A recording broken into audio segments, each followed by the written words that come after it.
Hello everyone, आपका virtual autism child YouTube channel में स्वागत है। आज की इस वीडियो में मैं आपसे शेयर करने वाली हूँ कि कई सारे पेरेंट्स के मन में ये सवाल रहता है और मुझे भी कई सारे पेरेंट्स के कमेंट आते हैं। कुछ पेरेंट्स को ऐसा लगता है कि उनका बच्चा ऑटिस्टिक नहीं है और नॉर्मल बच्चों की तरह भी वो नहीं है, मतलब उसकी एज के जो बच्चे हैं, नॉर्मल बच्चे हैं, उनके जैसा भी नहीं है और कहीं ना कहीं उसे ऑटिज्म भी नहीं है, ऐसा पेरेंट्स को लगता है। और पेरेंट्स काफ़ी ज़्यादा कंफ्यूज होते हैं। तो फिर पेरेंट्स क्या समझें कि बच्चे को है क्या। एक तो कारण ये हो सकता है कि बच्चे में हो सकता है डेवलपमेंट डिले हो, या फिर ये हो सकता है कि बच्चा स्क्रीन ज़्यादा देखता था, इस वजह से उसको वर्चुअल ऑटिज्म हो गया है। वर्चुअल ऑटिज्म यानी कि उसको कई सारे ऑटिज्म के सिम्टम्स आ गए हैं स्क्रीन देखने की वजह से। और स्क्रीन देखने की वजह से वो जो आसपास के माहौल से बच्चा जो सीखता, इन्वायरमेंट से सीखता, वो नहीं सीख पाया है, इसलिए उसमें कुछ डिले हो गया है। मतलब एकदम ऑटिस्टिक भी नहीं लगता है देखने से वो, और नॉर्मल भी नहीं लगता है, मतलब बीच का है। तो यही कई सारे पेरेंट्स की प्रॉब्लम है, उनको समझ नहीं आ रहा है। तो फिर करना क्या है, आगे मैं आपको वीडियो में बताती हूँ। तो आपको एक तो कंफ्यूज नहीं होना है।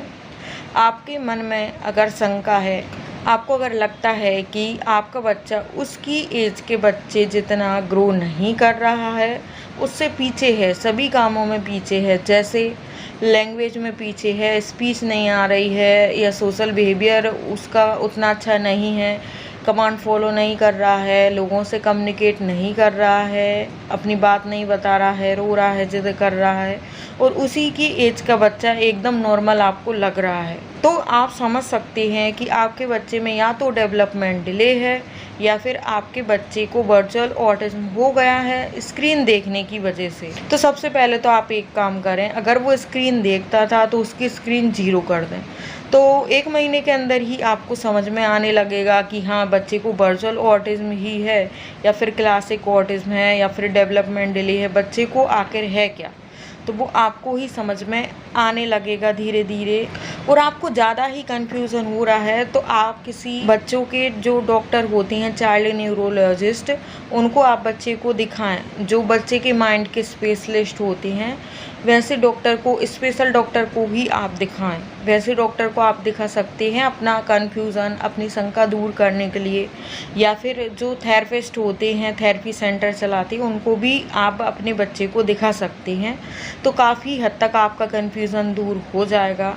अब देखिए, अगर आप ब्रेन न्यूरोलॉजिस्ट के पास जाएंगे और आपके बच्चे में ऑटिज्म के कुछ सिम्टम्स हैं, तो डॉक्टर आपके बच्चे को माइल्ड ऑटिज्म बता देंगे। तो आपको घबराना नहीं है, आपको और दूसरी जगह भी ट्राई करना है कि दूसरे डॉक्टर क्या बोलते हैं। तो फिर आपको थेरेपिस्ट को दिखाना है, वो क्या बोलते हैं, वो भी यही बोल रहे हैं या क्या बोल रहे हैं, तो आपको देखना होगा। डॉक्टर बोल रहा है कि मेडिसिन दो, थेरेपी करवाओ, तो देखिए, अगर आप अफोर्ड कर सकते हैं, आप डेली उसको ले जा सकते हैं, तो आप करें, क्योंकि उससे काफ़ी बेनिफिट होगा। आप घर पे नहीं कर सकते हो, आपको करना नहीं आ रहा है, तो आप थेरेपी सेंटर जा सकती हैं। बच्चे को डॉक्टर जो बताए उस अनुसार आप मेडिसिन भी दे सकते हो। और अगर आपको ये सब नहीं करना है तो आप अपने बच्चे को घर पे भी ठीक कर सकते हैं। देखिए, सबसे पहले तो आपको घर पर देखना होगा कि आपके बच्चे में क्या क्या सिम्टम्स है ऑटिज्म के।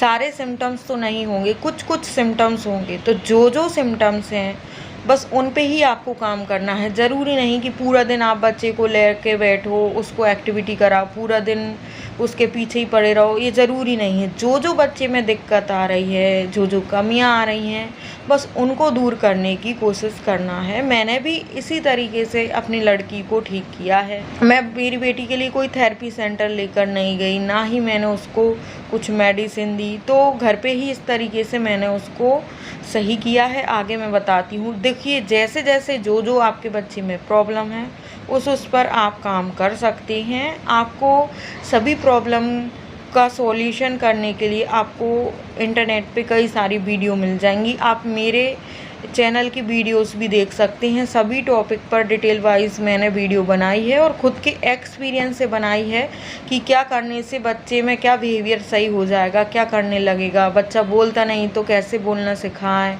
आई कांटेक्ट नहीं दे रहा है तो कैसे देना सिखाएं, नेम रिस्पॉन्ड करना कैसे सिखाएं। और भी कई सारी वीडियोस हैं जो मैंने आपसे शेयर की हुई हैं। मैंने कहीं से सीखा नहीं है, खुद से मैंने एक्सपीरियंस करके कई तरीके मैंने ट्राई किए हैं लड़की के ऊपर। जो तरीका काम कर जाता है वो मैंने आपको सब वीडियो में बताए हैं और आगे भी मैं आपको बताती रहूँगी। अब देखिए, बाकी सब तो ठीक है आपके बच्चे में, पर आपका बच्चा सोशलाइज नहीं है, सोशलाइजेशन करना भी नहीं चाहता है। वो भीड़-भाड़ इलाके में जाना नहीं चाहता है, ज़्यादा लोगों से मिलना नहीं चाहता है, उनसे आई कांटेक्ट नहीं करना चाहता, आंखें चुराता है और आपकी गोदी में ही आने लगता है। दूसरे लोगों से सामना नहीं करता है, ना उनकी बातें मानता है, ना ही कुछ उनके साथ वो कोई एक्टिविटी करता है। तो सबसे पहले तो आपको अपने बच्चे को सोशलाइज करना होगा। आपको कहीं ऐसी जगह लेके जाना होगा बच्चे को जहाँ ज़्यादा लोग दिखते हों, जैसे पार्क ले जा सकती हो, गार्डन ले जा सकती हो, मार्केट ले जा सकती हो, या किसी पड़ोसी के घर ले जा सकती हो, रिलेटिव के घर उसको घुमाने के लिए ले जा सकती हो। तो बच्चे को डेली आप कहीं ना कहीं लेकर जाइए। इस तरीके से आप बच्चे को सोशलाइज भी कर सकते हैं और उसको बोलना भी सिखा सकते हैं। 4 लोगों के बीच बच्चा जाएगा तो उनकी बातें सुनना समझना चालू करेगा, तो बच्चा कुछ हद तक बोलने लगेगा। तो आपको सबसे पहले तो बाहर लेकर जाना है। अब देखिए, आपका बच्चा बोल नहीं रहा है, बाकी सब तो ठीक है, जैसे बच्चा आई कांटेक्ट कर रहा है, सब कुछ कर रहा है, कमांड फॉलो कर रहा है, बस बच्चा बोल नहीं रहा है। बच्चा आपकी बातों को भी समझ रहा है पर वो बोलना नहीं चाहता है या फिर नीड बेस बोल रहा है। तो आपको बच्चे से ज़्यादा कम्युनिकेशन करना हो। जितना ज़्यादा आप अपने बच्चे से कम्युनिकेशन करेंगे उतनी जल्दी वो उतना तेज़ बोलना सीखेगा। पूरा दिन शुरुआत आप अपने बच्चे को सामान से करिए। घर में जो भी चीज़ें हैं, चीज़ें आइडेंटिफाई करवा दीजिए और बच्चे को बताइए कि रोना क्या होता है, खाना क्या होता है, सोना क्या होता है, खेलना क्या होता है, घूमना क्या होता है, जाना आना क्या होता है। सब मतलब प्रैक्टिकली आप बच्चे को डेली बताते जाइए और सभी घर की चीज़ों के बारे में बताइए। ये बुक है, ये पेन है, ये अलमारी है, ये गेट है, ये विंडो है। हर चीज़ को आपको बताना है और किससे क्या होता है वो भी बताना है। ये क्या है, ये गेट है, गेट से क्या करते हैं, बंद कर देते हैं तो अंदर मच्छर नहीं आते हैं, गेट को लॉक कर देते हैं।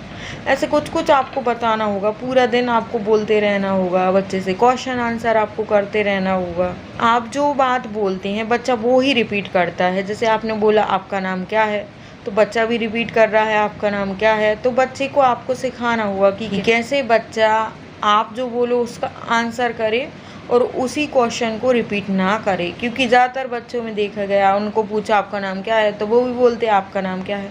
तो आपको समझाना होगा, सिखाना होगा कि कैसे सिखाएं कि नाम क्या है। तो उसके लिए आपको कई सारी प्रक्रिया करनी होगी। बच्चे को आपको आसपास सभी चीज़ों के, सभी लोगों के नाम बताने होंगे। जैसे कोई अंकल रहता है, कोई बूढ़ा, कोई दादा रहता है, दादी रहती है, आपको सबका ही नाम बताना है। ऐसा नहीं है कि बच्चे को नाम बता देंगे तो सबका नाम बोलता रहेगा।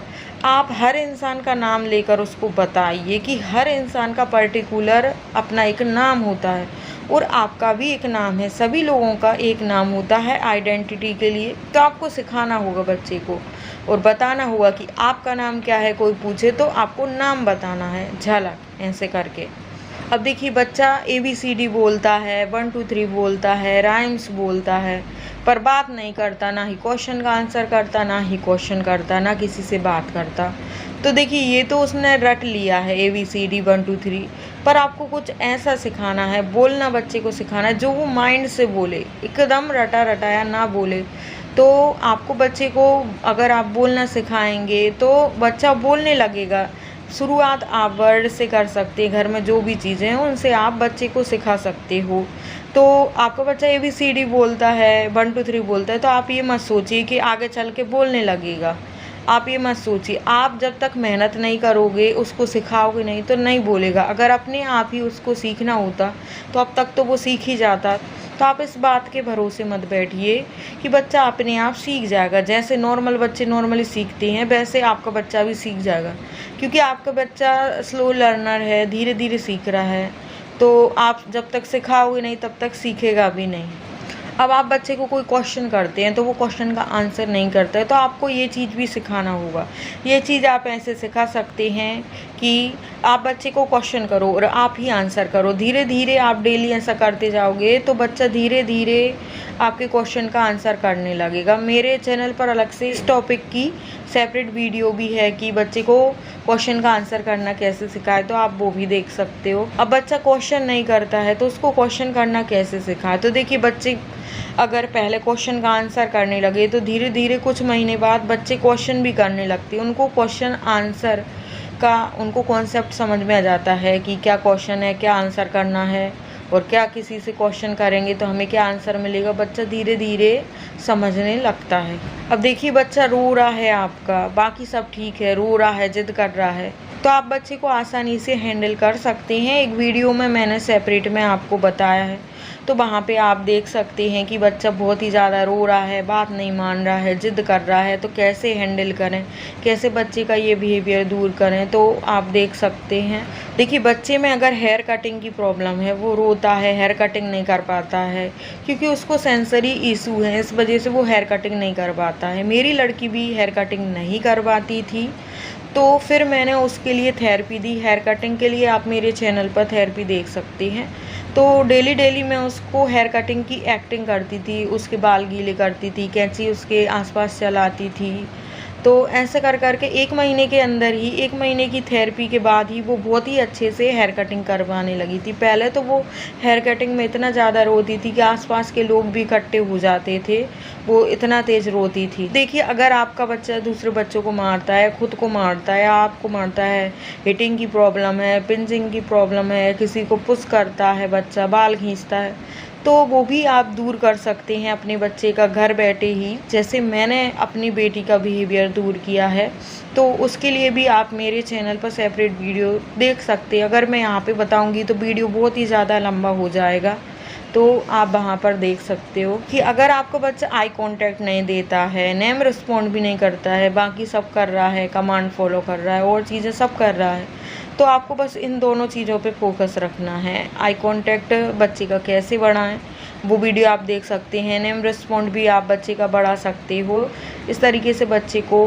हैंडल कर सकते हैं। अब बच्चा कमांड फॉलो नहीं करता है तो आप किस तरीके से बच्चे को कमांड फॉलो करना सिखाएं, तो आप इस पे भी घर पे ही काम कर सकते हैं कि बच्चा किसी के साथ खेल नहीं रहा है, छोटे छोटे बच्चों के साथ खेलता नहीं है, उनके साथ घुलता मिलता नहीं है, तो आप डेली डेली बच्चों को लेके जाओ। अपने बच्चे को डेली दूसरे बच्चों के साथ खेलने का ट्राई करो। डेली डेली लेकर आप जाओगे बच्चों के साथ में, तो कई महीने बाद आपका बच्चा भी खेलने का ट्राई करेगा, उनके साथ खेलने लगेगा। मैंने भी ऐसे ही बच्ची को दूसरे बच्चों के साथ खेलना सिखाया है। अब बच्चा पढ़ता लिखता नहीं है तो उसको कैसे लिखना पढ़ना सिखाएं, वो भी आप मेरे चैनल की वीडियोस में देख सकते हैं। ये वीडियो बहुत लंबा हो जाता है, इसलिए इसमें मैंने डिटेल में आपको नहीं बताया है। तो पेरेंट्स, आपको इस वीडियो के बारे में कुछ और पूछना है तो आप पूछ सकते हैं कमेंट करके।